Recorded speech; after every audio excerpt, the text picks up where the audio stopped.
It has a lot of graphics, has a lot of fun stuff.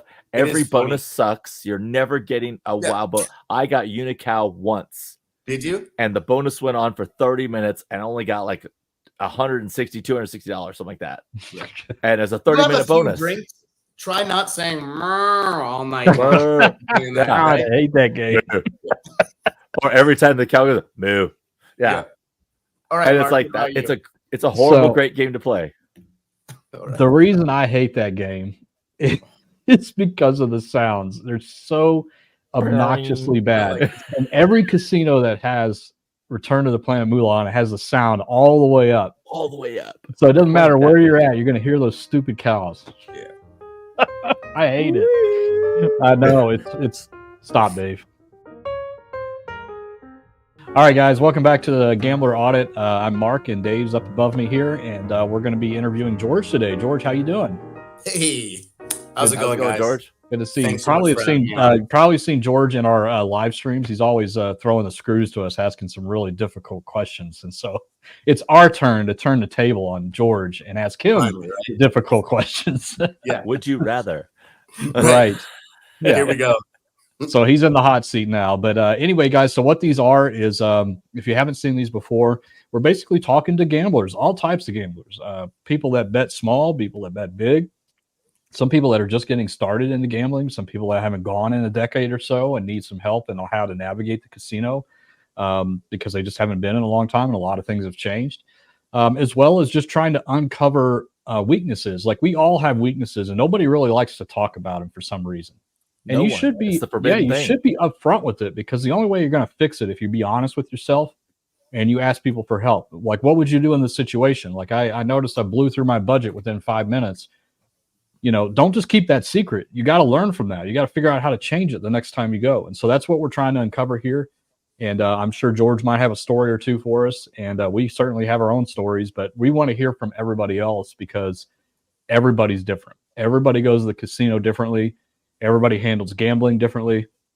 And I think that some of you will associate yourself with George, and that might end up helping you out ultimately to become a better and safer gambler. And that's what we're all about here. So anyway, enough of the intro. Oh, I got to say my disclaimer. I hate this, but guys, just remember, gambling is gambling. It's putting risk on the line. So you are putting your money on the line for a potential chance of getting something back.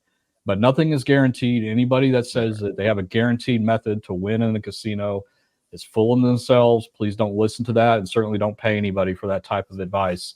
But the things that we talk about here are things that you actually do have control over. We focus nearly 100% of our efforts on that instead of all the myths and crazy stuff that you probably have heard before, because we feel like, you know, having the best information will make you a better gambler overall. And we just don't want you ultimately, what I'm trying to say is you ultimately need to make your own decision on how much you bring to the casino, how long you stay, what games you play, when to check out, that type of thing. But we're here to give you some guidance to help you make that decision a little bit easier. Okay. All right. So anyway, let's get money. Don't play with money that you aren't just willing to set on fire. That's right. Poof. Yes. Very true. All right, George, where are you from? Let's start with that. Well, originally I'm from the East Coast. Right now, and since 2000, I've lived in the greater Los Angeles area. Okay. Oh, wow. Big move there. Yeah, big move. I mean, I was a musician most of my life, so I came out here to play music and did that professionally for a long time. And I've retired from the music business. Now I'm a software engineer. However, I spent most of my life since the late 90s, similar to another audit you recently did, as a part-time poker player. Okay. Nice. So I spent a long time really studying, decades studying positive EV situations and even going, the game has changed a lot, but really put in a lot of studies so that cash poker was an actual source of income for me. And awesome. Poker, unlike anything else, is the only game that if you are studied, that you can actually win in the long run. And it is the only one. Every other game, the more you play, the more you'll lose. And this really, that's right, really bothered me.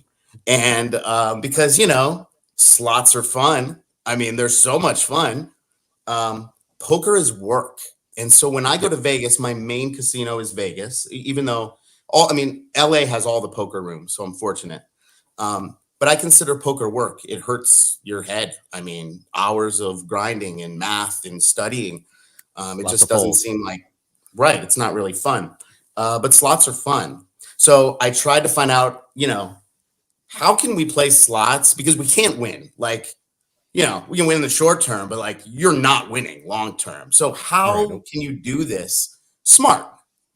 And what I came up with if there is a way that I can play slots and quantify my comps and break even counting my comps, I think I'm a winner. Yeah. There you go. And you are. Yeah. You're coming away with something positive. Absolutely. Entertainment. You got of course, right? way. Yeah. Yep. So I figure in the long run, and I mean, this is just kind of what I've come up with. I feel like I'm going to lose in the long run. We can debate about what the long run is. How many spins on a slot machine is it? Is it 3,000, 3 million? I mean, does anybody really know what the long run is? But probably not. If we're playing smart, we should be losing about 20% of our money, maybe. I think 10% is what I would say. Yeah, because that's 10% is the typical casino hold. And so if you are playing smart, in theory, again, this is all theoretical because you can't really put a solid number on it. Right. But I would say it's closer to 10% loss every single time, averaging out. Great, right. But like you said, that 10% could be made up with comps and entertainment value. So that's it's a good trade-off there. It's actually not as bad as it seems. It's not as bad as you can leave. Yeah. But the tricky part is, so how do you get those comps? Oh, sorry, Dave. Oh, no, you're good. Yeah, so say if you can leave the casino and only 10% down, that's incredible. Right. I'd even say even 20% down is still incredible. Sure. But you got to leave the casino. That's right. At that point. Yeah. Yeah, as we always say, people are actually winning a lot more on slots than they even realize because they end up just putting it all back in. And I mean, it's a lot of people, and it's funny because everybody just thinks of the final result when it comes to slot machines when you play them. They think about, well, I started with 300 and I was there for a couple hours and I'm left with 0. The casino screwed me. And it's like, no, that's not really what happened. Like you could have, maybe you were up to 400, but you decided to keep playing instead of leaving with that $100 winning. And so the casino didn't screw you. You kind of screwed yourself because you didn't do what you should have done in that situation and get up and leave and call it a win. And I think that because, I mean, if you really think about the way slot machines are programmed, it's 90% on average in the player's favor. It's not the other way around, but a lot of people feel it's the other way around. Like, no, the casino's taking 90% and us players are only getting 10. No, that's not what it is. It's the other way around. But the problem is we can't quantify, as you were saying earlier, we can't quantify that in the short term. Like we just end up just keep playing until it's either all exhausted or, well, that's pretty much what most people do. They play until it's all exhausted and they can't figure out when that breaking point is. And I think you would be more of there isn't really a professional slot player. Those words just don't go together. Professional poker, yes. Professional slots player, I don't think so. Because like you said, long term, you are going to lose. But there are some things you can do to get as close to being called a professional slot player as you can be. You can be very smart about it and educated and play the right machines. Know when to leave, when to cash out, budget control, all those types of things that we talk about on this channel like crazy. That all those combined will get that percentage lower and lower and lower. So you're actually in the long run not losing as much as what most people do when they play slot machines. So yeah, totally agree. So coming from, I want to dive into this a little bit. So coming from poker, when did you decide to start playing slot machines?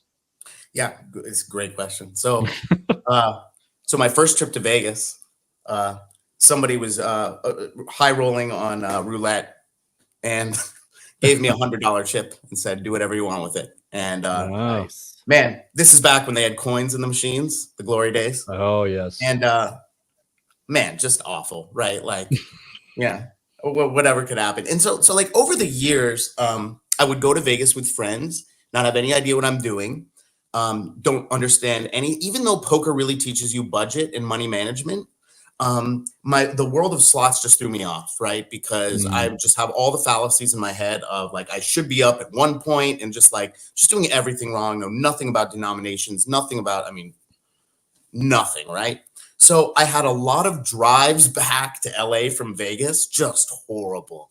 Just that drive through the bad desert drives. when you're doing the math of, yeah, well, I can get my rent from this guy, and if I ask this guy, this, I got to sell this, and that drive and just had to put an end to it, Yeah. So that's how kind of I started. So there were a few years of just getting absolutely wrecked, right? So being a nerd and a math nerd, tried to figure out how do I end this because it's so much fun. Like I truly enjoy going to Vegas, playing machines, eating crazy restaurants, and seeing that's fun. How can I do this better, right? So the first thing I did is I have to fix this bankroll situation because to me, whenever I brought $100, $200, it just wouldn't. I just couldn't do it, right? I just couldn't make it work for me, right? So what I started doing was playing more cash games and reserving a specific bankroll for Vegas, right? Okay.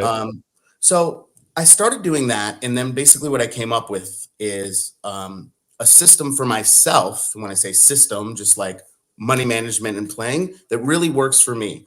And task number one was to get to platinum at MGM as soon as possible, because if I was platinum, I was getting so many benefits. They comp you one flight, they give you a cruise, you get, better offers, all this stuff. So, okay, how can I get there? I have to have a lot more coin in, right? Because that's all it is. Your coin in gets you that 200K, right? So what I did was I played a lot of poker until I had a pretty good bankroll. And for me, that number, I think the first time was like 5K. Okay. And right. And so over the years, I've kind of done this. And here's my system, if I could indulge you with what my go for it. Let's hear it. Let's right? hear it. So my number one thing is that whatever my bankroll is for this trip to Vegas, I take that money out of the account that it's in 3 days before I go. Why do I do that? Because I look at my balance for 3 days and I assume that money is gone. I already lost it. The second I take it out, I want 3 days of looking at that bank thing well, I lost that. Right. Because you cannot be afraid in Vegas. Whatever you bring with you to gamble, you cannot second guess it. Famous poker player Freddie Deeb said, to live, you have to be willing to die. So if I bring 5K, 10K, 15K, whatever I'm bringing, I have no fear with it. I already lost it 3 days ago. So I am not afraid to play that 100 up spin because I already lost this. It's been gone, Right. That's my mentality. So what I'll do then is I'll take my free play, and some people would say, okay, start at low volatility machines, start at your Cherries Jubilees, your Double Diamond, your Pinball, your Top Dollar on the minimums. I do the opposite. I start in the high limit room. Okay. I'll tell you why. Because I'm going to take my free play, which is usually at that bankroll level, I'm usually getting about $1,000 a free play a trip. Oh, nice. I'll take that. If I'm bringing 15, I will basically set it into 3 stacks of 5. I'm going to the high limit first with my free play and a stack of 5 to look for one hand pay as bullets to play out on the floor. And that machine I'm playing first are going to be always the same. It's going to be Top Dollar, Pinball, Double Diamond. I'm only playing low to mid volatility, but in the high limit room when I have the most bullets. Right. The goal is I get a hand pay on those, which is fairly easy with that bankroll. I mean, I'm going, hopefully, right? You should be able to get a Pinball, a Top Dollar, should be, right? And then what I do is once I get that hand pay, now I have bullets to go have fun on the floor. And I'll go out to the regular floor and play all the baloney games I want, the weirdest stuff, the Planet Moolah, the whatever, because that's the fun part, right? Right. And so I'm just kind of spending the hand pay with the big bullets on the little stuff. And that is where you get all your coin in and you're fine and it's lower and it's not stress, if that makes sense. I'm curious. you guys Sorry to think about interrupt that? you, but I'm curious. Why don't you consider the first 5,000 bullets? Why do you feel like you have to go into the high limit room and create bullets from money? Yeah, good point. It is bullets, but I guess when I'm saying bullets, I'm saying profit, because I feel like here's why. I think it's the mentality that when I'm playing low or medium volatile games, I'm playing smart. When I'm playing all the other stuff, I'm playing stupid. So I will only play stupid on their money. Okay. Right? Okay, I get it. I can't, and maybe I'm wrong. Tell me if you guys disagree. No, I think the way I was reading what you were saying is, and maybe I'm not visualizing, like if you ended up with your 5,000 in cash and then your 1,000 in free play and you go to the high limit room, I would say most chances you're probably going to, I mean, maybe on average 50% of that will be gone before you get your first hand pay. Yeah. I mean, you could get lucky. Right. Sure. I mean, the first couple spins you get it, but sometimes you do. Yep, you're right. So I'm trying to understand, like, what is your ultimate goal? Are you just trying to get more money to play stupid on the main floor, or are you do you play the high limit just for the initial rush and surge when you first get in there? Because I know a lot of people feel that way. I think it's more just for the stupid money because because it's all about just having fun, right? And like for fun, it's like I'll go with my fiance, and what's fun to us is like sitting at all those stupid machines with the cool bonuses and like the flashes. Like, that's fun, right? Like it's not fun sitting there and grinding out double diamond. Like, no, it's not. That's not a lot of fun for me, right?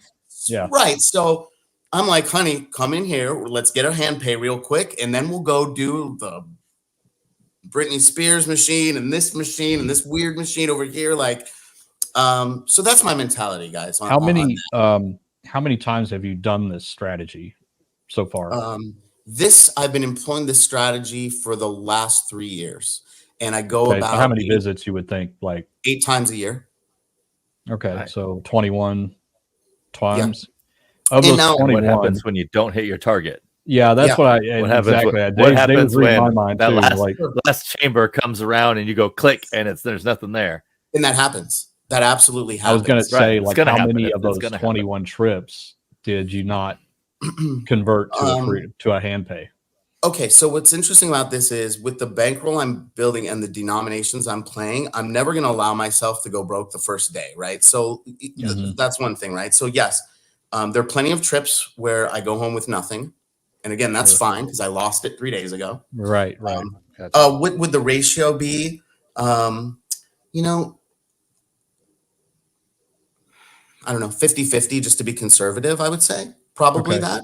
And that's fine. You know, like, no, I mean, I'm just trying to, like, I'm trying to extract, like, I'm trying to mind meld with you essentially to figure out like, what's your thought process here.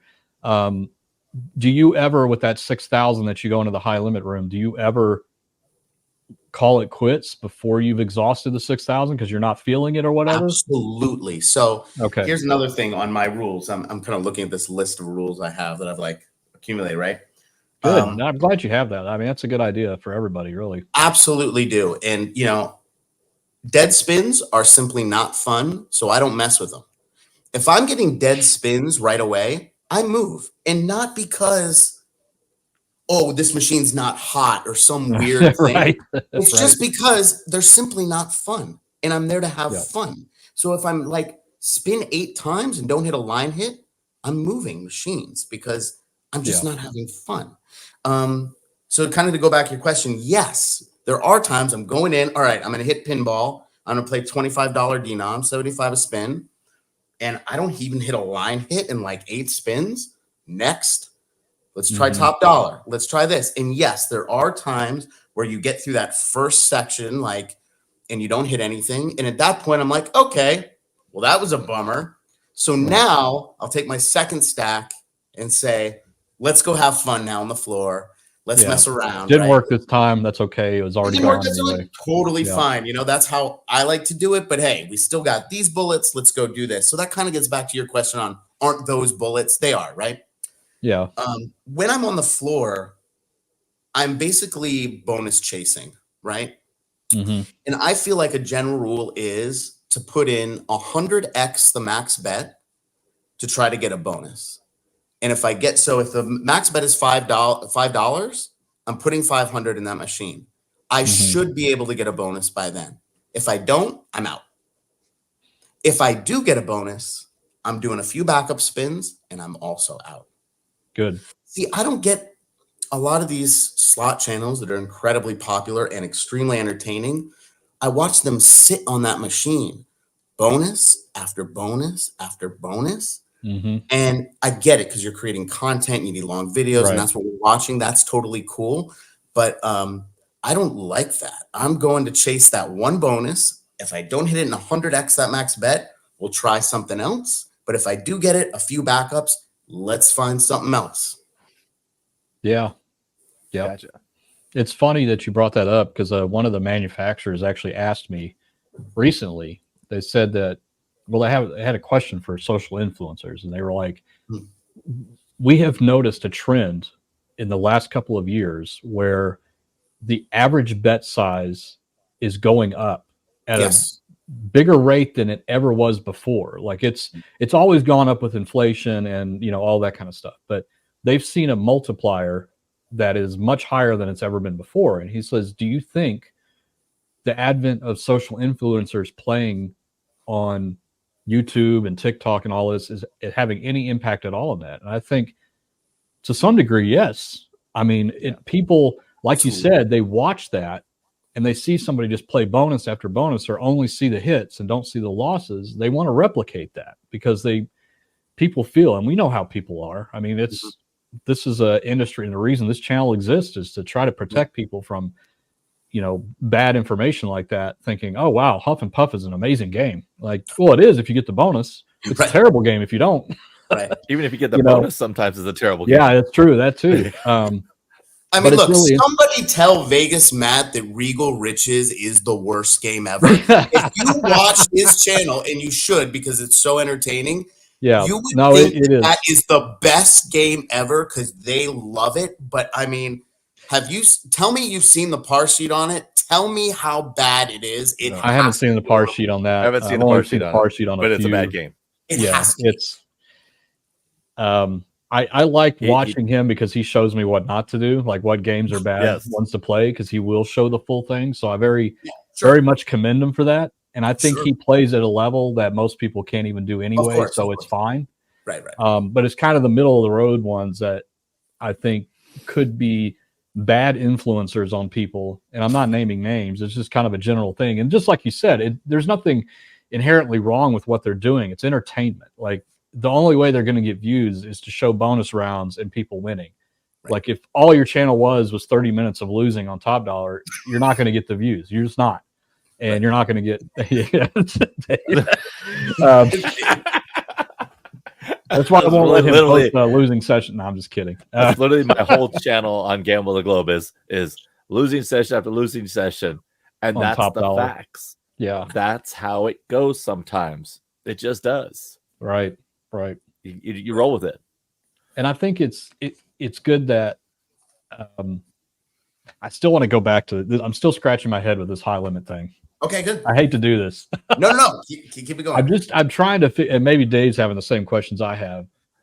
I think I figured out why. Yeah. Yeah. Well, let me ask one more question then, Dave. I want to hear your thoughts on this. So to me, at least from what you were saying, it doesn't sound like you're having fun in the high limit room. Like you're just trying to get that hand pay so that you can go have fun on the main floor with their money. But is it really their money? Like I guess I would have to get a pretty significant hand pay or a hand pay above and beyond that initial 6,000 for me to consider it a good strategy. That's just my personal take on it. So I'm just curious. But okay, so am I having fun? Of course, but it's a different kind of fun, right? Gotcha. Like, so there's two types of fun, right? There's like you're out on the main floor, you're with your significant other, you're playing like Wizard of Oz, and you're like, oh look, Toto, and all this fun. Like that's fun. It's like nothing fun, right? I got you. Then there's the other fun of like, I'm about to play 200 a spin on Top Dollar, and like now like your heart's racing. You're like, all right, let's go. Yeah, stakes are high. No, I get it. I totally how many get it now. spins? Like So that's a different fun, and it's fun for me. But like my fiance, for example, is like, her heart just can't even take that type of fun, right? Like that's a different type of fun. So like I get that out of the way, get those in, right? And again, I don't have to make more than the 5K or whatever. It's like I'm looking for a hand pay for a little extra bullets.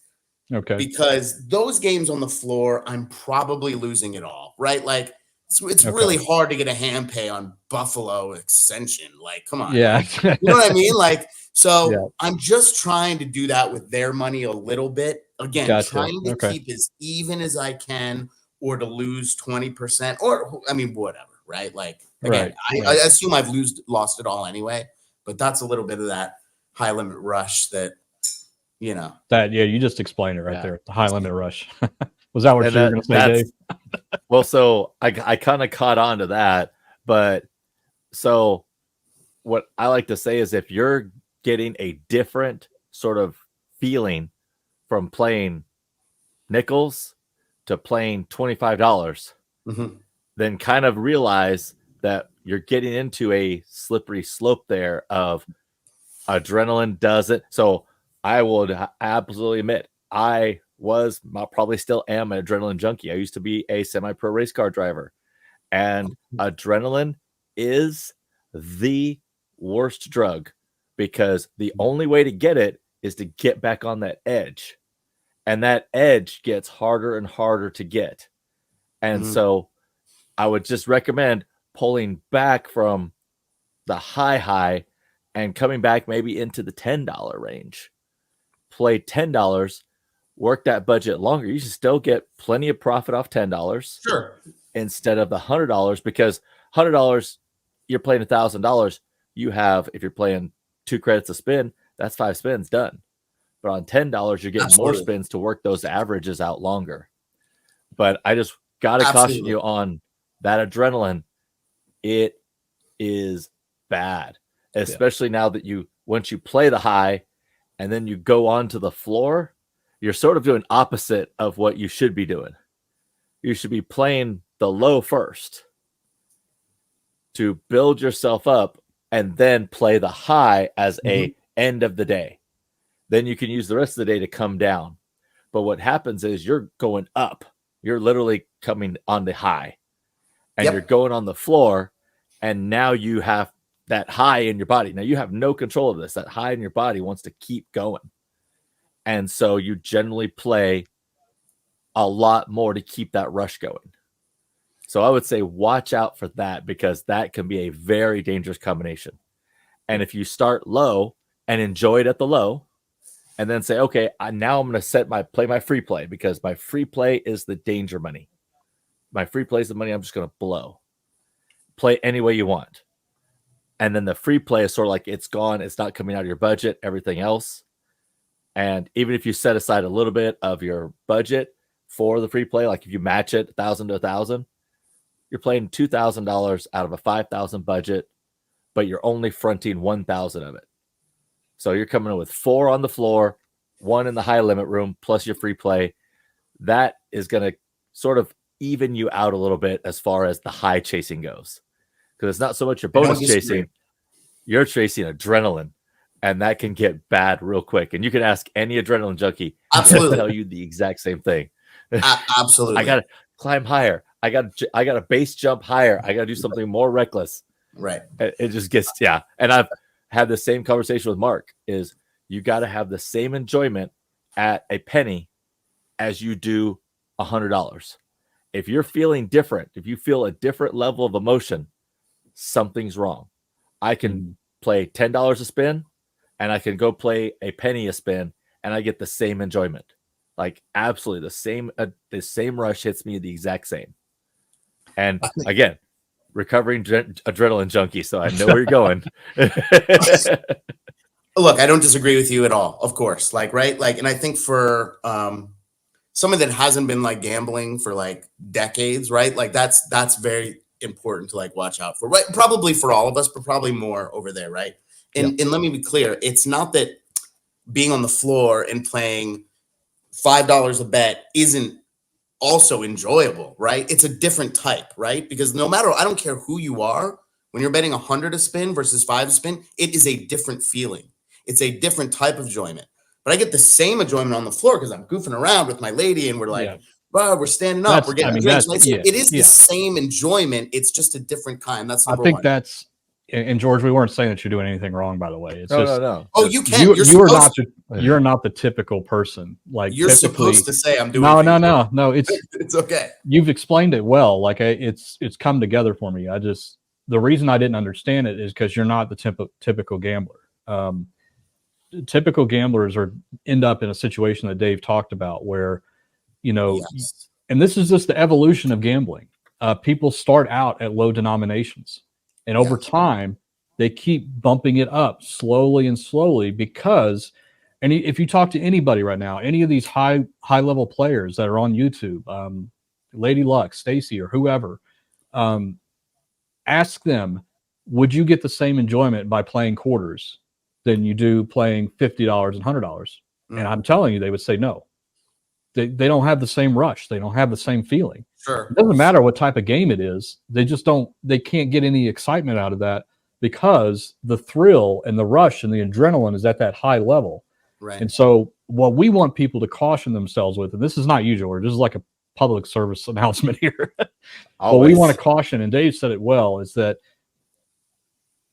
this is the danger of going out of your comfort zone whenever you're playing outside of your budget. Or if you're typically playing dollars and then somebody bullies you into playing a $10 machine and you get a gigantic jackpot on it, you're ruined unless you have the willpower to say, I'm never doing that again. I'm going back to the dollars. Sure. But that's not what happens, unfortunately. People get that adrenaline rush and the sweaty palms and fingers from betting the $20 or whatever and hitting the hand pay. They want that every single time.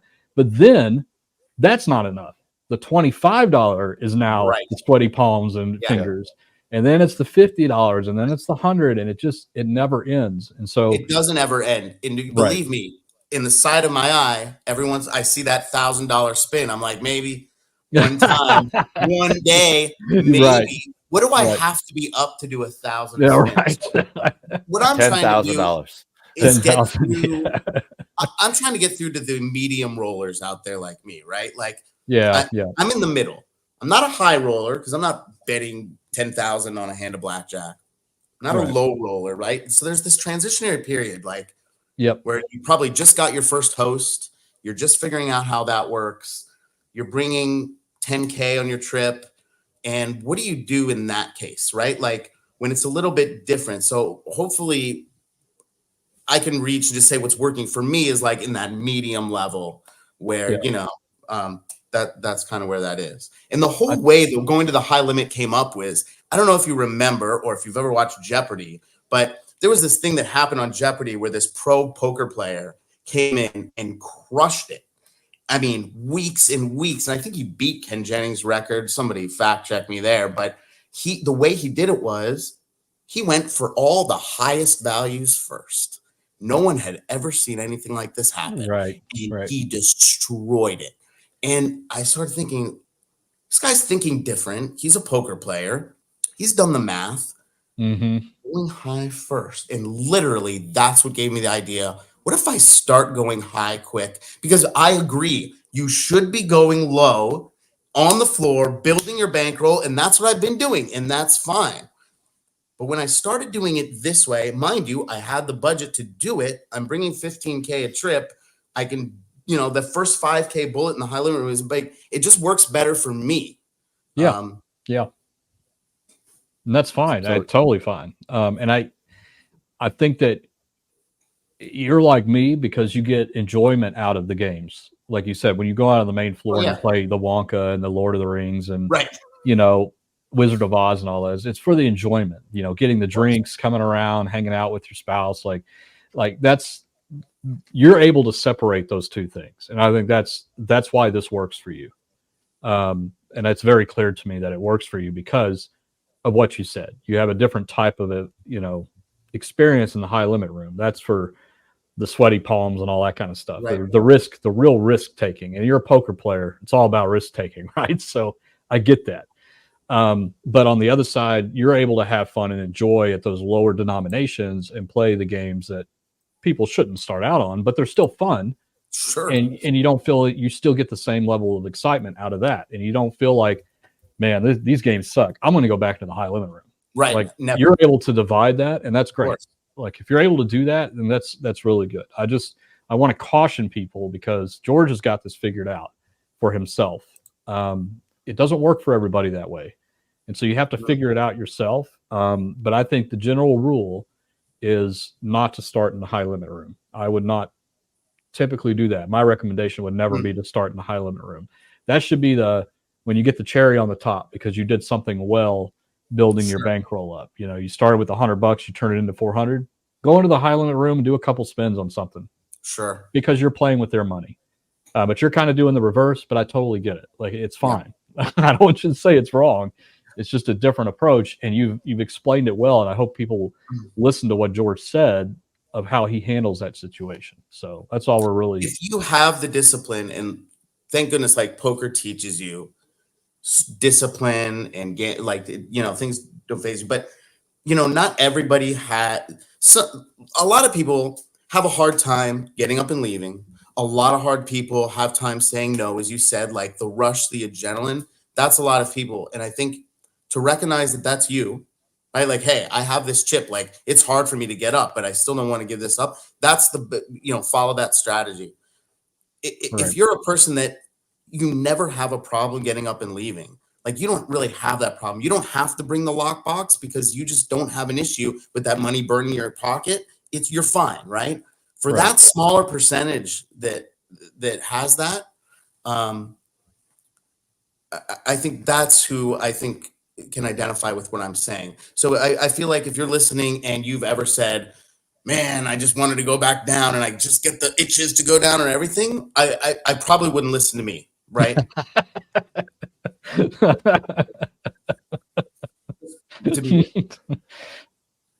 Totally fine. I mean, that's the thing, though. We're all different, and this is we're learning this. Like we're learning this together, and that's great.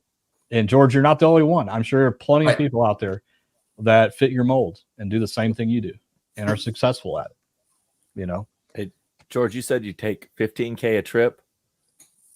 Yeah. How many days is a trip? Like 3 days, 2 days? Yeah. Anything. So Friday to Sunday is a trip. Now, the difference is during the World Series of Poker, I'm going 3 times in that 2 months. I'll make 3 trips during the World Series, but I'm playing tournaments most of the time, as I said, which is like hard work. I'm definitely going to play some slots. I'll bring a much smaller budget during those, probably 5.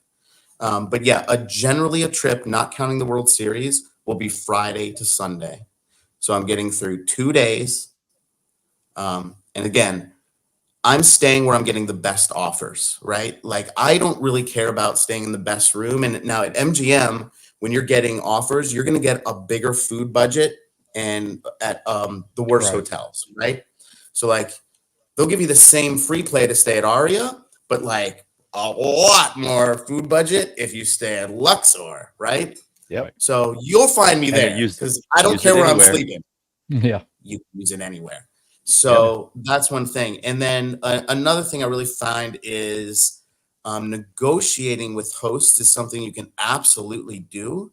Maybe a lot of people don't know about. So I paid attention to like your $20 sandwich trick. It's interesting. I've never tried that, although I know it works. But I will say what does work is sometimes they'll offer you a midweek bonus. Have you ever seen those? They got rid of those, though. They got rid of those. They did? Yeah. Yeah. The midweek bonus is gone. Yep. Last August, they killed it. August? It sucks. Yeah. I feel like in August. Yeah. I did the 20 and they gave it to me on a Friday. Oh, it's gone now. It's gone. Wow. Yep. What a bummer. Birthday bonuses are next, I'm sure. Yeah. Yeah. Well, either way, I find you can negotiate with them a little bit. Yeah. They can't match offers at other places usually, but sometimes they'll, another trick I would find out too is so like maybe if you don't have a host and maybe like you're wondering, should I have one? Am I at the level where I should get one? Do you guys know what hosts look for to host you? Oh man, Dave, you want to take coin in? Well, how much though? So, you have a number? So yeah, it's tough. If I got this calculated right, approximately you're bringing 120K a year to Vegas, 8 times a year. So high roller, you're just like right on the edge of like a high roller. Everybody thinks high roller, you got to bet 10 grand a hand. 10 grand a hand is a whale, because for 10 grand a hand, you're talking about having a few $100K budget for a trip. So the average high roller is somewhere in the lines of, you'd be on the low end. It's about 20, 25K for a 2-day trip, essentially is what you're going at, upwards to 100 some 200K. So you're right there. But what hosts look for is play frequency, how often you're coming. You're coming a lot, not necessarily you're playing high each time, but just that you're coming to Vegas a lot. Sure.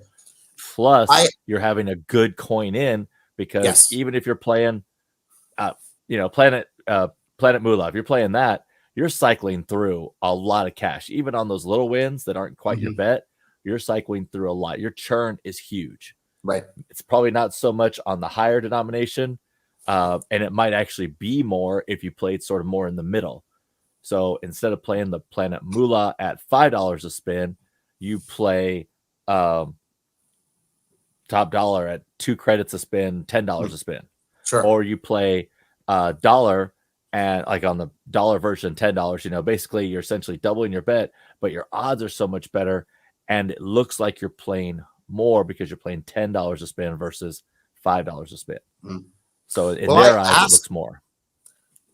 I asked my host, because I'm been going with a couple that are not hosted, and they're just starting to kind of build up, probably from going with me a whole lot and seeing how I'm doing. And they're like kind of upping their budget now and being like, how do you do this? How do you do this? And they just started getting offers in the app.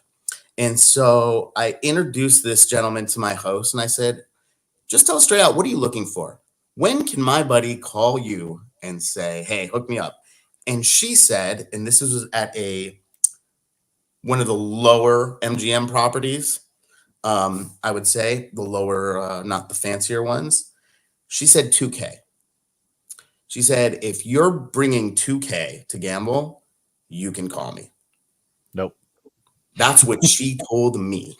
And she's wrong. She's not answering the phone for a 2K player on a trip. She didn't pick up my calls, so she's not answering the phone for 2Ks. She also said, I said, oh, 2K coin in? She goes, no, it's not coin in. I said, oh, 2K theoretical. She said, not theoretical either. She said, it's a different metric. What metric could this be? It's probably theoretical. I've always heard it's theoretical. And I'm just saying what my host told me.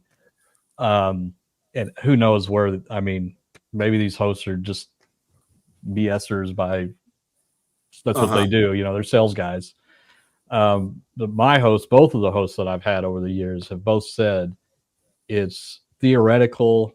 It's a mix of theoretical as well, which, by the way, just so you guys know what theoretical is, it's a number, basically. It's a prediction in the casino's pocket. Yeah, it's a prediction on every visit, what they can expect to get from you coin in wise, like how much you're going to put through the machines. And it's a theoretical number. We don't know what that is. Unfortunately, as players, we can't look that up, and most hosts won't tell you what it is. But that's what they go off of, basically saying, on general, he brings 2,000 to 3,000, and he has 10,000 in coin in when he comes. So they take that information along with the longevity, how long you've been coming, how frequent you come, and then also in combination with that, they look at the consistency of play. He said that is one of the most important things that they look for, not just the Theo, but that when you do come out, you always play the same things at the same level, because they can count on you every time you come out to expect a certain thing. And the longer you do that, the more likely you're going to get noticed. I know the first host I got was at New York. Now, this is a long time ago, but I never stepped foot above a dollar machine, and I had the host approach me. Yeah. It didn't make any sense to me at the time, because it felt like I don't even know what this is. What does a host do? And he's like, oh, you just call me for reservations, and I'll give you extra food credit and stuff. I'm like, I'm playing $3 double top dollar in New York, New York.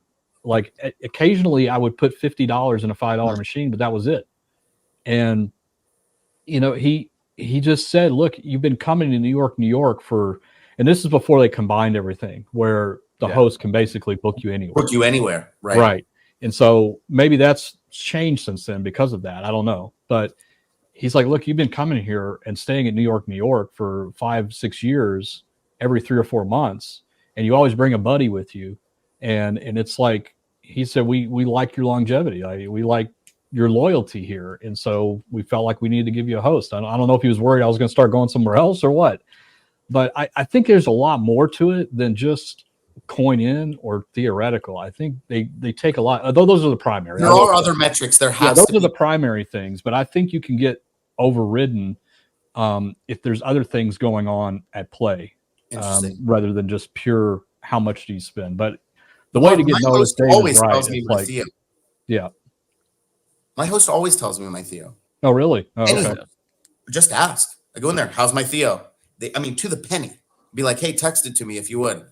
You know? Interesting. Okay. And one of the advantage plays you can do now that hosts can book you anywhere is, again, if you're like at a medium level and you should be hosted, is I host surf. I call all different hosts to try to find a good one because they can book you anywhere. Nice. And a great way to do that is to call and ask for the host office and say, hey, here's my player number.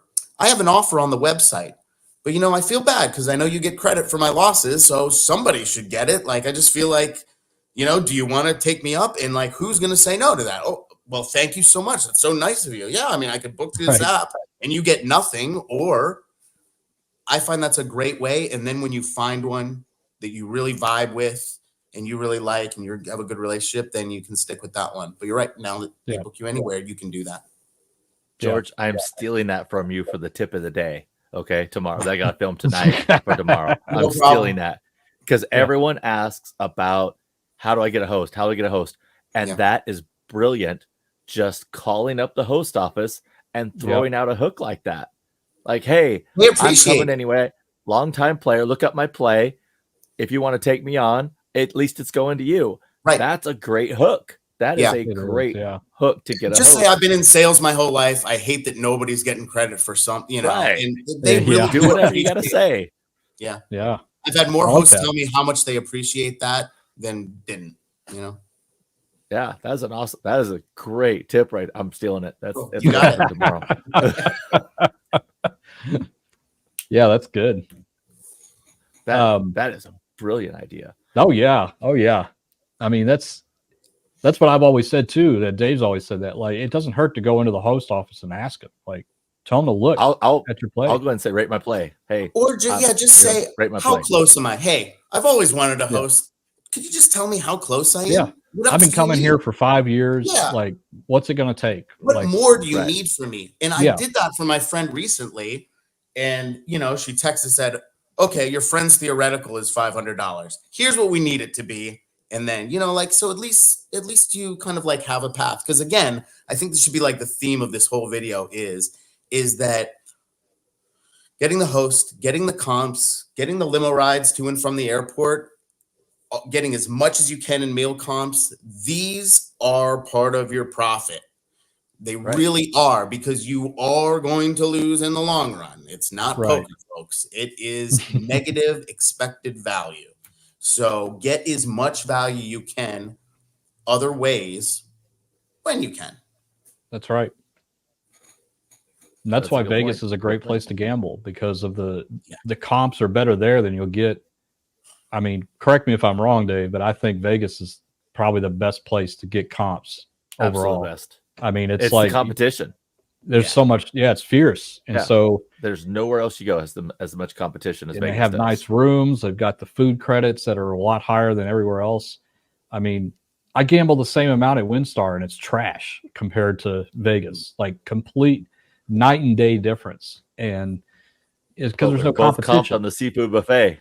Yeah, that's right. that the line is so ridiculously long for.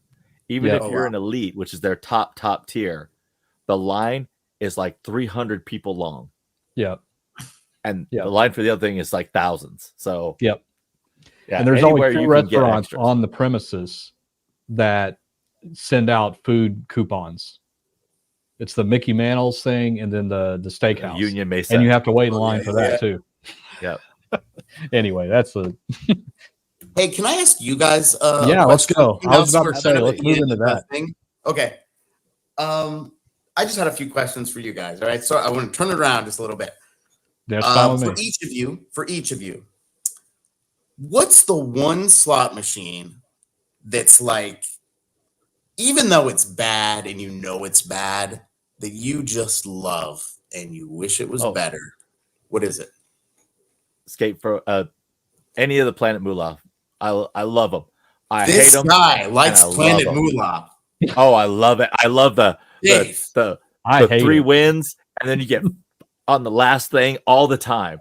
Every time. I'm shocked. 1 win. Yeah. Blowing my mind, Dave. 3 win. Boom. But this is a game I play because it's enjoyable. Because right. It has a lot of graphics. The same thing. Yeah. It has a lot of graphics, has a lot of fun stuff. Every bonus sucks. You're never getting a wow bonus. I got Unical once. Did you? And the bonus went on for 30 minutes and only got like $160, $260, something like that. Yeah. And as a 30-minute bonus. Drinks, try not saying all night. I hate that game. Or every time the cow goes, moo. Yeah. All right. And it's like that. It's a horrible, great game to play. Right. The reason I hate that game is because of the sounds. They're so obnoxiously bad. And every casino that has Return to the Planet Moolah on it has the sound all the way up. All the way up. So it doesn't matter where you're at, you're going to hear those stupid cows. Yeah. I hate it. I know. It's stop, Dave. I'm having palpitations. All right, here. Mark, what about you? What's the one slot? You know it sucks, but you just like it. Any of the Wonka games. I love them. Yeah. I love them. I love the I can't even remember all the names of them, but the one that's out there now with the very tall curved screen. Yeah. I love playing that game, but it has destroyed me every single time I've played it. Every single time. Game. But it's a fun game. I like the original Wonka. I still play it. And I've always liked all the Wonka games. So that's kind of that's my one that if I had all the money in the world, I'd probably sit there all day and play that one. Yep. Oh, it's fun. George, before it was any of the invaders from Planet Moolah, it was the Hangover game. Oh, the movie? I forgot about that one. The movie Hangover. It was a Hangover penny machine. It was always 4 in a row. Yep. And the music was just, you were rocking to the music. The chairs had speakers in them. And the bonuses were awesome. Everything about it was great. And but it was a horrible game to play. Anchorman, also a great game. Remember that one? Yeah. Yep. That one is still at Cosmo. You guys know which mine is? I bet you do. Is it Buffalo? Oh, the Richard one? Oh, yeah. It's been in several of my Hammer or Brick super chats. Oh, okay. Wheel of Fortune? Nope. It's 100% Diamond Queen, baby. Oh, Diamond Queen. And Cleo 2.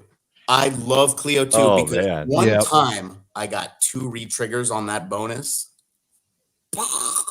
Yeah, if you hit it, it hits great. If you hit it. So you probably maxed out the multiplier on Cleo 2. Then. Maxed it out. Yeah. And so is Cleo 2 and Diamond Queen, how much similar are they in bonus frequency, volatility? Are they two different Diamond Queen's a little bit more volatile than Cleo 2 is. A little more? I think it's a lot more, actually, now that I think about it. Multiple wilds, Yeah, because it's just, I mean, if you get the bonus on Diamond Queen, you're almost surely guaranteed at least 80 times your bet, if 80x. Not more than that. Usually it's a lot more than that because that third spin with the 3 wilds are it's nuts. And the line pays are big on that one. So, but Cleo 2 bonus frequency is definitely a lot more frequent than it is on Diamond Queen.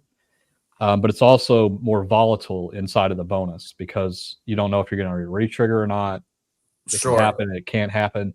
You could get the 7 spins or the 6 spins instead of the 12. I mean, there's just there's so much variance there with the Clio 2 bonus. But if I were to pick those two to play, like in a high limit situation or even in a low limit, I would play Clio 2 all day long. Clio 2 all day long. Well, if you're making the smart choice, Mark, yes, of that's course. right. Yeah, the smart choice is never to play Diamond I got one Queen. for you. Okay, go. Uh-oh. I got a good one for you. Okay, good. Yeah. All right. Your heads up. Uh-huh. Would you rather have ace king off or a pair of deuces? That's all you get. You don't get any other hand. That's it. Well, I mean, it's 55%, 45%. Oh, wait, did you say suited? Nope, unsuited. Oh, Off unsuited. So it's a little worse than 55, 45. But I mean, if you're just going with positive EV, you have to take the deuces. Yep, that's what Doyle Brunson said. He'll always take deuces over ace king. Take a made hand first. Yeah, I mean, over the long run, do it a million times and you're going to make 5% more. I mean, that's the whole thing about positive EV that we just don't have when we're gambling in anything else, right? Right. Yep, exactly. That's why everyone's like, why'd you play deuces so hard? And I'm like, why'd you play ace king so hard? It's a starting pair. I had a pair to start. You had nothing. I had ace king. So what? How'd that work in the end for you? What about I almost Dave? made a straight. Dave, what if it was suited ace king?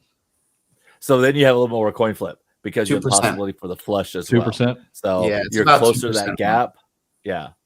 I mean, saying that you don't know that any of the other cards are gone. If you have more information and just the diamonds are gone, I mean, it's very small either way. Yeah. It is essentially a coin flip, but I mean, at that point. That's why it's got to be unsuited. Okay, I got one bricker hammer for you guys. Ready? All right. Oh boy. Okay, you're gonna like this one, and by like I mean hate. Right, you've got $1,000. You have to play $20 a spin. There's only 2 games in the whole casino. They are the 5 real top dollar. The 5 real top dollar. I don't even have to hear what the second one is. I'm taking that one. Listen to the rest of it. Or wait, Dave. Buffalo Ascension. Oh, top dollar. 5 real top dollar. Yeah. Top dollar. Mark, you've said we should stay far away from the 5 real version of top dollar. Yeah, but over Buffalo, all day long. I'm getting him on the 5 reels though. He's starting to like the 5 reels. No, I like the bingo 5 reels, but I still don't like it's a start. It's really tough to get the bonus on 5 real top dollar. Yeah. You get teased like crazy, but no, for but me, the it's teasing is more exciting. dollar. Yeah, I play it all the time anyway. I don't need to have a it has to be this or that. I play it all the time. Anyway. That wasn't even a hard one. Buffalo Ascension is the worst game ever. It's so bad. Oh, they're getting so bad. Buffalo Strike is pretty bad too. All the new Buffaloes are bad. I mean, really, where do you guys put it in the volatility? It's obviously high, but it isn't like on the lower side of high, if that's a thing. I think it'd be high on the high. Yeah, the only Buffalo version that is kind of, I would say, medium in volatility is the Buffalo Gold. Yeah, that's it. But so many bonuses, you just get buffaloed. You get there's so many low buffalo. You mean the head collection? Yeah, the head collection one. Yeah, Buffalo Gold.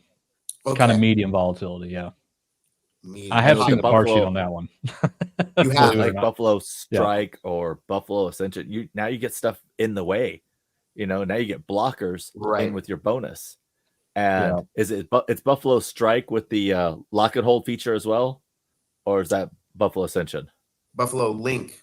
Yeah, Buffalo Link. Okay, Buffalo Link. Yeah, that game sucks beyond all belief.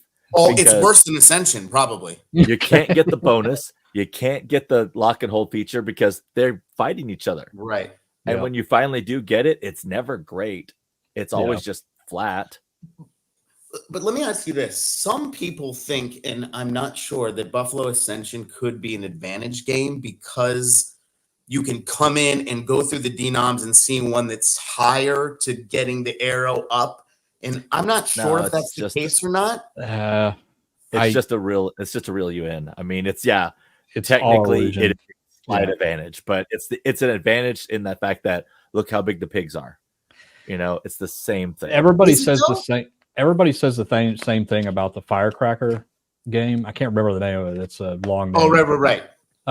Where they say, well, this one, all the firecrackers are not even lit up. they've all been spent, so they're all, and then this one's about midway up, so shouldn't I just play that one? And look in the game rules, it says it has no impact whatsoever. Oh, so are you saying that the arrow, even if it's all the way down, could just shoot all the way up? Well, it could very rapidly go up. Oh, I see what you're saying. Yeah, it could very rapidly go up, but it's like, the way to try to think of it is like almost like the pinball bonus symbol coming around. That's the way I would think about it.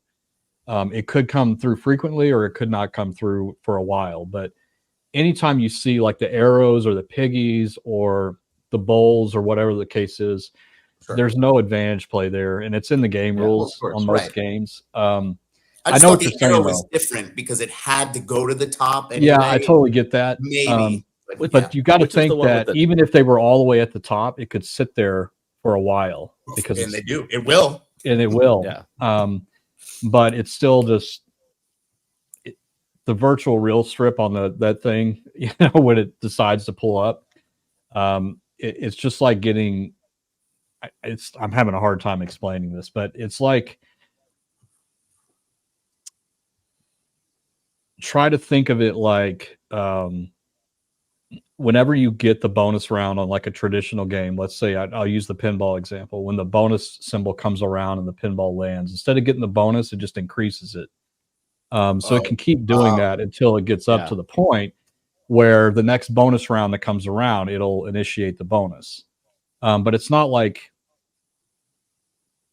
it knows like how. I can't explain this. You've stumped me. So I'm going to have to ask. I like to oversimplify it. Okay? Yeah, I know that there's not, like, I'm crossing my legs now because I'm getting real into this. Now you're thinking. So I'm going to go with my oversimplification while Mark tries to figure out of that. Oversimplification. Anything they're showing you is not an advantage. They're using the visuals. And I don't care what it is. You can tell me all day long, well, look, on this denomination, you have the chance of getting 25 wilds, 80 wilds, and 10 wilds. But I go up and I've got 17 wilds and 60 wilds and all that. I'm like, okay, that's if you hit the bonus. You still have to hit the bonus within your budget. Otherwise, you're just chasing the bonus. Anything they show you is not going to help you. It's only trying to get you to chase it. That's all it is. It's the whole thing of, it's look at this hand over here while this one's in your pocket.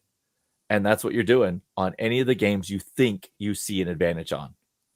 And I mean, it's the exact same way for all of those games that have a visual stimulation or visual appeal of the bonus. But Dave, are you saying that you sit down and there's two machines side by side and all other variables are the same, but this one, the green, has 100 spree spins, this has 50? You're just saying, it's just a visual. Why wouldn't you go to the 100? Well, 100, that's a different scenario. That's a different scenario. Okay. Yeah. If the 100 is built up to 100, you want to play that one. Yeah, definitely. Yeah. But I'm not going to go looking for these games specifically to play them, because there's a lot, and I've seen a lot of them on TikTok. They'll be like, look at this bonus. It's ready to pop. No, it's not. They're showing you that, making you think that, so you have to play it. Of course, what do these guys do? They hit it like in 2 spins, and they know what they're doing. It's anything they're showing you is just the magician showing his hand up here. Right. And that's what it is. It's the illusion. I agree with it. That is 100% accurate. How they do that on the mathematical side, that's what I can't explain. And I'm going to ask one of the manufacturers to see if they can explain it to me, because that's my mathematical mind is thinking now, like, how, as a programmer, how would I do that so that it doesn't, like, it is an illusion, but how would I do it so that it has to still build up to the top, but still could hit at any time. Right. That's what I have to figure out, what they're doing there. But I am pretty confident that it is not an advantage play on any of those. I don't think it is either. And it's in the game rules. Like, you can go and look in the game rules, and it will say it. And I know the Firecracker game says it. The Piggy one says it. I can't remember the names of these games. It's so hard to remember. The yellow and pot the games, yellow, red, and blue pig. Yeah. Yeah. Right. The pot games Going tell you trio. that in the game rules. They're all in there. That it is just visual. It's no indication that, a bonus is coming soon or whatever. But I really do want to know, like, especially the ones that are growing. And I've seen a few of these. There's a Wheel of Fortune game out that does this. Have you seen this one? Where they have like 5 arrows over each reel. I love that. As you get the symbol, it starts to grow up, like that until it reaches the top. I don't know that one. I've not seen that one. I'm looking it up. Oh, you haven't seen that one? Okay. I know the Wheel of Fortune that has the 7 pointers. No, this is not that one. This is one where I think Aria has it, but it's like it's all video. It's a big video screen with a really small wheel at the top. And essentially what you're trying to do is each of the different reels has a little arrow going up, and whichever one hits first is the type of bonus that you get. So like if the first one goes up, it's just a traditional wheel spin with 1 pointer. The second one goes, it's double. The third one goes, it's triple, like things like that. So I'm interested in that, and that I do have a contact for. I can ask, how are they doing it where it's an equal chance of getting the bonus every time there's a spin? But how is that possible if the arrow is at the very bottom? It has to go all the way up first, right? That would be a great video So, once you know the details. Yeah, if they'll tell me. Hopefully they'll tell me. Yeah. And I can release it to the public. I don't see why not, but it's yeah, that's really a good question, George, because I like Dave said, I 100% confident that it's all an illusion. But like I said, mathematically speaking, it's driving me nuts because I'm sitting down and I've written a slot machine before, and because I understand the par sheets and all that, so I can write it. So I understand like visually how I would go about coding something like that, but I don't know how they do it to keep it fair and equal. Equal chance of getting the bonus every spin, which it should be if it's just an illusion, right? So good question. You got me. Along the same lines of illusions, let me ask you this. You're walking past the roulette table. The entire board is red. Nope. Oh, don't care. Don't care. Don't give a damn. That's arguable. I don't care if the whole. Right there. I don't care if it is. I don't care if it is every single one is black 17. Am I going to put $5 on black 17 for the next spin? Sure, but that's not going to dictate my betting strategy for the rest of it. It doesn't matter to me. Right. So also, this is the gambler's fallacy, right? Is that yes, it is. Something is due, that right? That board was invented to make everyone see patterns. That whole board. The casino calls it the idiot board, right? Because you're looking for the patterns. Look, the last 7 spins have been red. The next one's got to be black. And I'm like, why? Why does the next one have to be black? Because all these have been red. The ball doesn't know what color it hit. The ball has no idea. The wheel is still spinning the same. Nothing knows any difference. It's just because trying to get it's not sequential. It's not a sequential. But it's individual. But statistical propensity is a thing.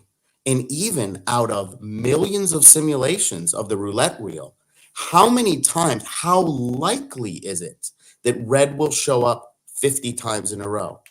You can do 10 million, 20 million. How likely is it that red will show up 20 times in a row? That's in sequence, which doesn't matter. Nothing is impossible, only improbable. So that's the magic word, probable. Yes. So that even though if the whole board is 20 reds in a row, that is, although possible, it's actually not probable, right? Like it's rare that it's happened. And even though the ball knows nothing, knows no memory, the idiot board, all that stuff, it's even more unlikely that it will be read 51 times. And 52 times is even more improbable. Then you're just talking about the odds of reoccurrence, but those odds still have nothing to do on the current spin. Right. It's only after the result is tallied that you can say, look, now the odds are 17 million to 1 that it'll be red again. But once that wheel starts spinning, it is essentially still 48%, 48.5% that it will be red or black. When you look at the sequence, why wouldn't you bet against? But you're not supposed to look at the sequence. That's the story. Again, you're not supposed to look at the board sequence. was invented. It's not a sequence game. People passing by the board. That board was invented for one reason only: people walking by.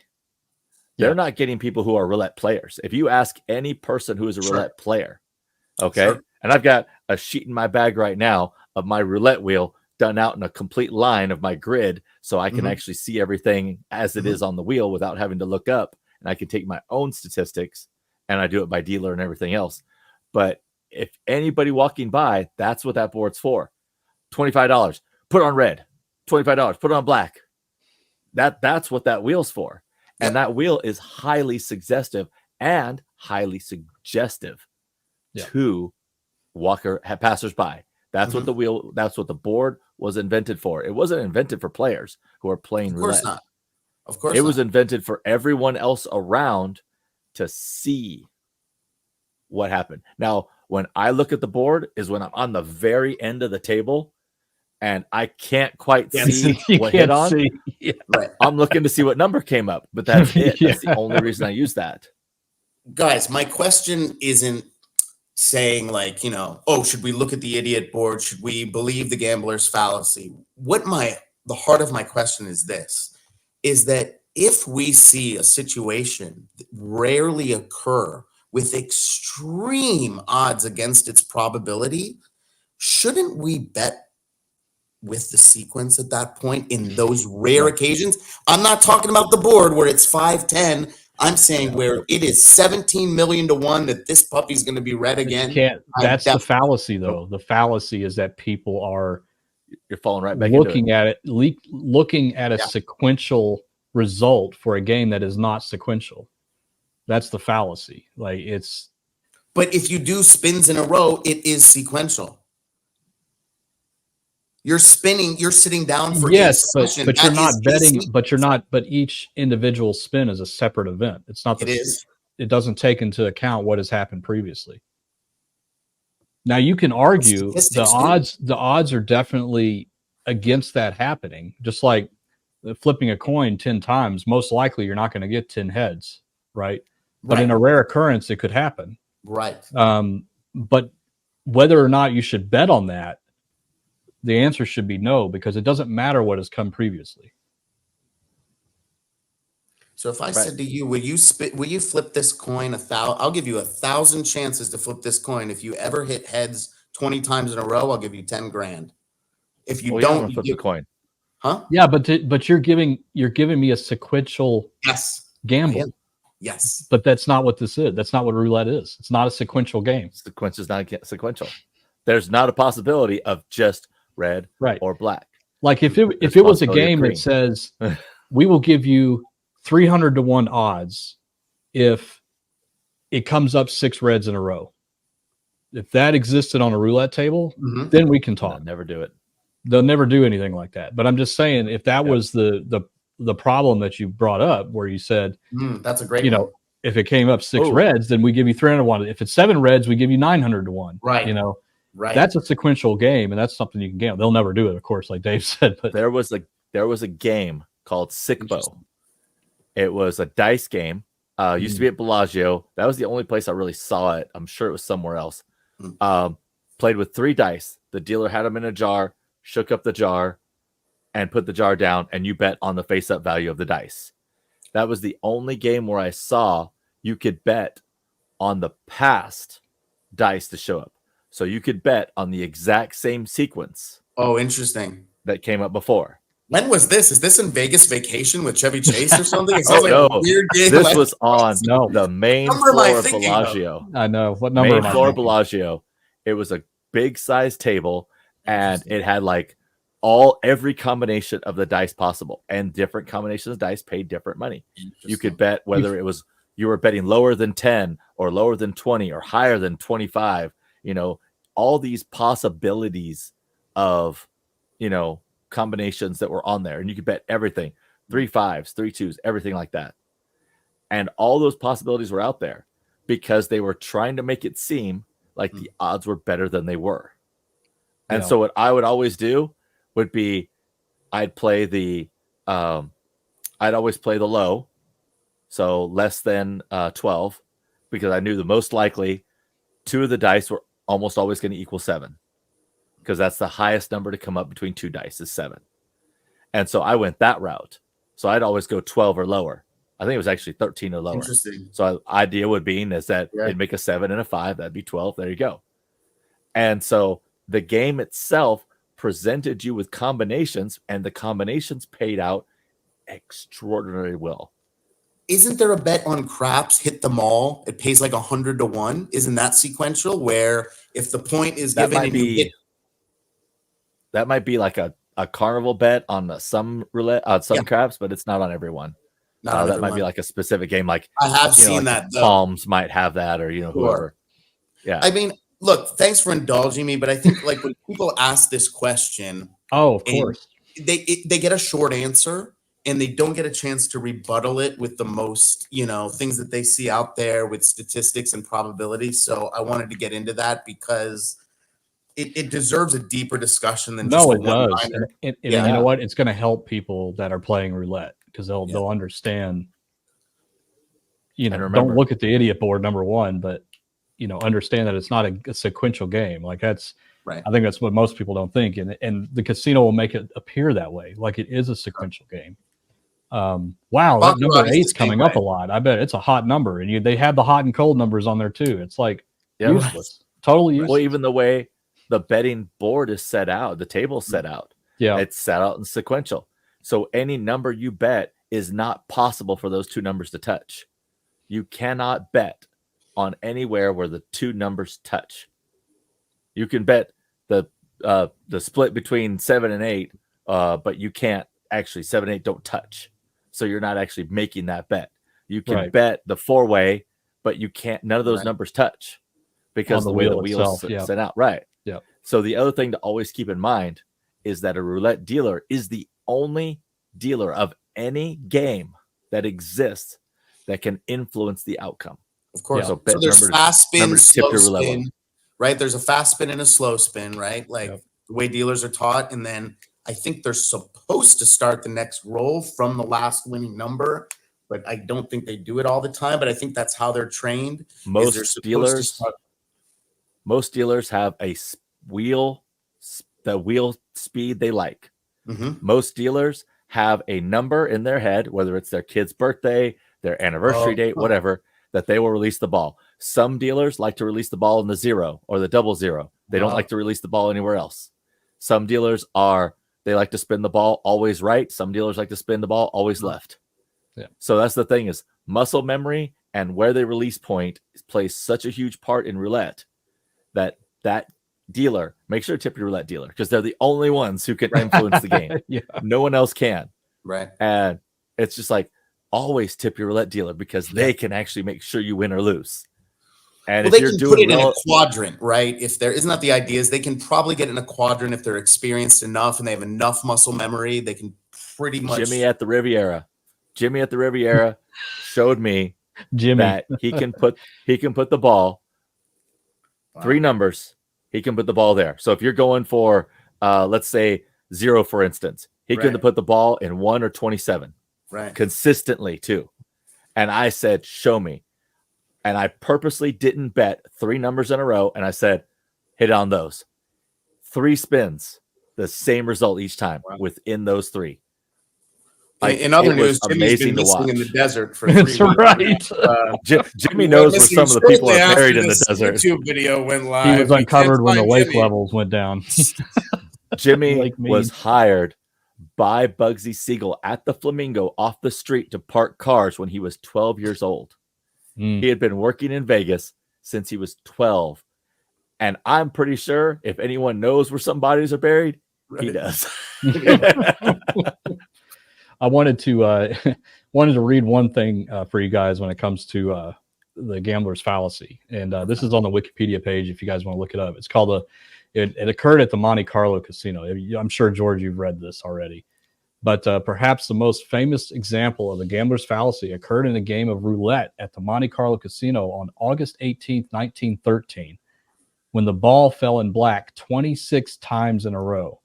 Which is an extremely uncommon occurrence. The probability of a sequence of either red or black occurring 26 times in a row is 1 in 66.6 million, assuming the mechanism is unbiased. 26 in a row? Yeah, 1 in 66.6 million. Wow. Gamblers lost millions of francs betting against black, reasoning incorrectly that the streak was causing an imbalance in the randomness of the wheel, and then it had followed by a long streak of red. Yep. Wow. So the casino made millions in one night. Wow. Yeah, just because. And this isn't Monte Carlo. This isn't Monte Carlo in Vegas. That's now Park MGM. This is the real Monte Carlo, the OG. Yeah, you have to wear a tuxedo to this day to get in. Yeah, wow. You cannot go to casinos in Monte Carlo in shorts and a t-shirt. No, you have to wear a tuxedo to wear to it. I mean, it's serious. So it's like when you come in there, they would laugh at our budgets. They was like, "Oh, that's what you're playing, and you that's want the low limit room over there." And like you said, Dave, like that's the best thing that could have happened to that casino is that sequence to occur, because it gets people's eye, and same thing with the roulette tables with the dummy, dummy panel. Everybody walks by and sees a big string of black, and they're like, "Well, the next one's got to be red. I got to put it on red." People paying attention to the past anything more than in Baccarat. I mean, Baccarat, they live by that. Boy, I mean, Okay, so now Baccarat is extremely different. How? Baccarat played at the high level. Okay, so let's say we're playing $100 a hand Baccarat, and that's actually low for Baccarat, but you're playing with a single deck. One deck. Those cards live one time. Yeah. You play Baccarat in high level, one time that deck is used, and the deck is thrown away. Right. So every time a card comes off, the odds change for the next hand because those cards are now removed from the deck, and you got to see all the cards in front of you. So that's why past in Baccarat is so huge. Now you go into high limit room in Bellagio, you play Baccarat.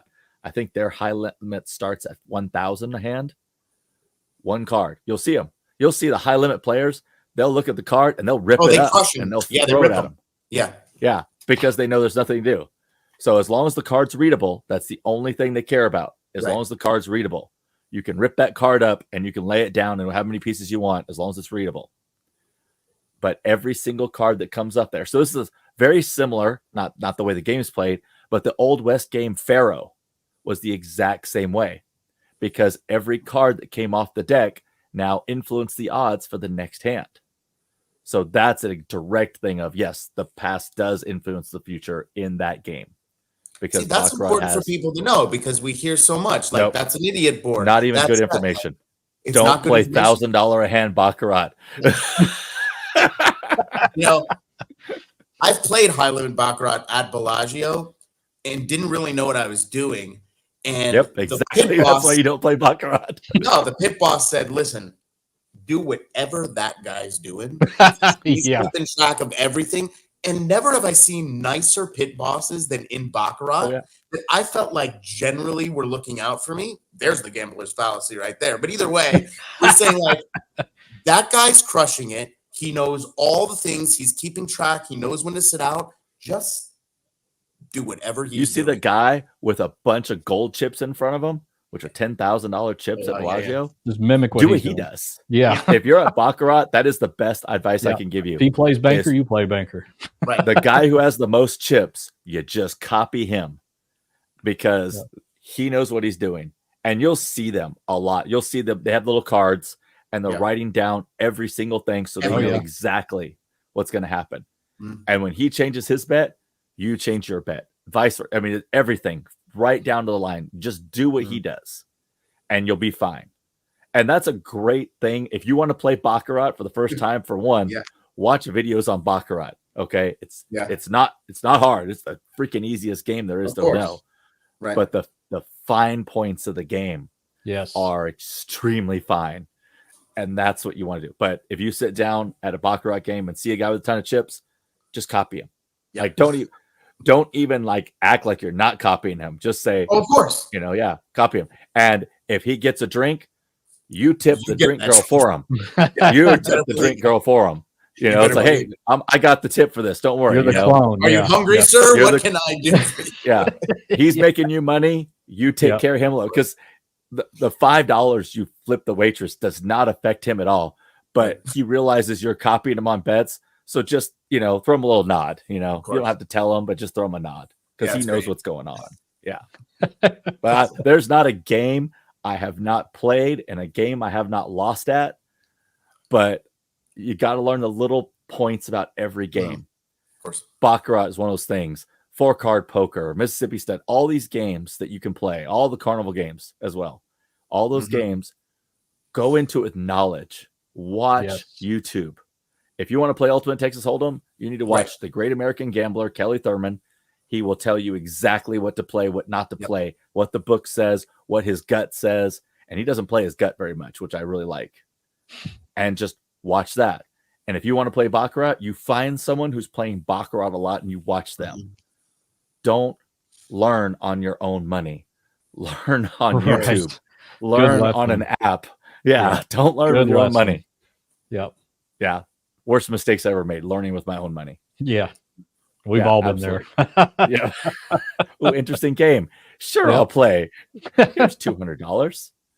All right. Well, anyway, George, I guess that's going to do it for today. But great conversation. I really learned a lot about how you attack going to the casino. Very different, something that I've never encountered personally before. And I think it's very interesting.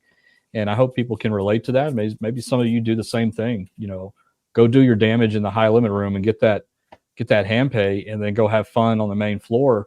And it's a different type of fun. And I like that. I think it's new, it's fresh, it's a good idea. Just as always, be careful. Make sure it's your budget and you align with that kind of philosophy of doing that kind of thing.